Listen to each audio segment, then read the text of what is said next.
In conversations with your direct reports, how many of your questions are truly intentional, as in you ask them questions with the primary goal of growing the person in front of you and not just to gather information? Most of the time, we dominate conversations with our opinions, we talk at people, or we plainly tell them what to do. That approach leaves little room for growth for anyone, you or your direct report. Granted, sometimes under pressure, the most pragmatic approach is to give direction or instruction. But the bigger game is in growing people whenever the opportunity comes up, which is a lot of the time. So, first up are questions that help draw out the details and feelings that our direct report has.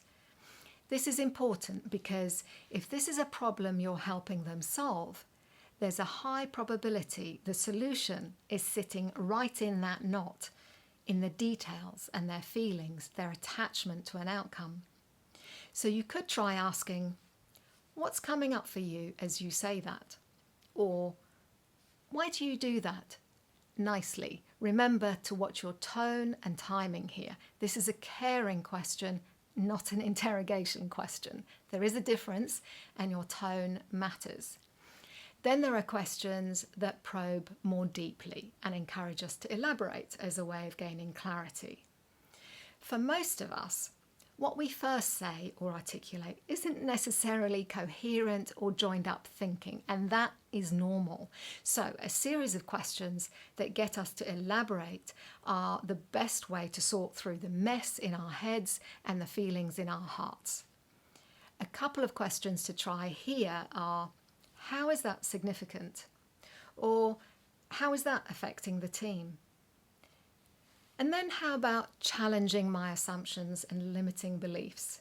If I trust you and know that you always hold a safe space for me to talk, then it's game on.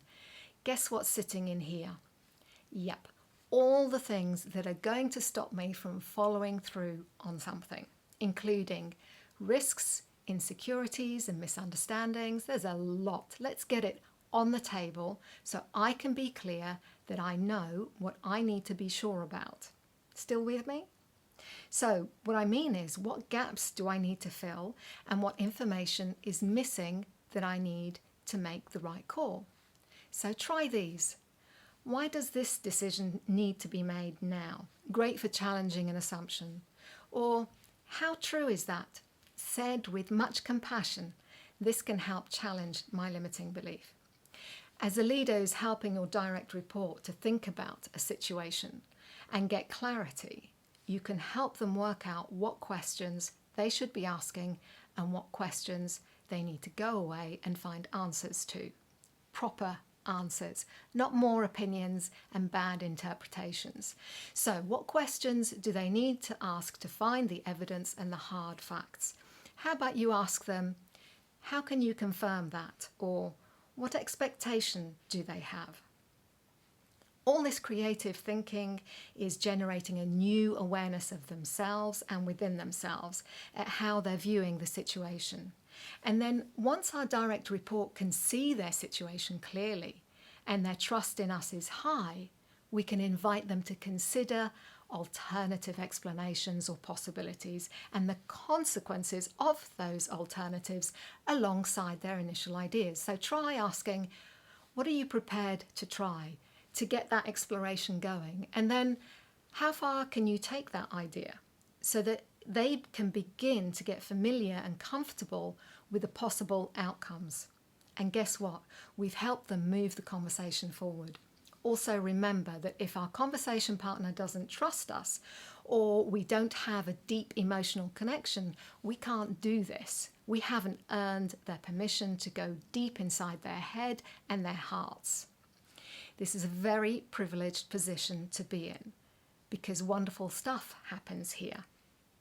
Our direct report can now begin to imagine or design a different outcome by taking the best steps when they can see things clearly.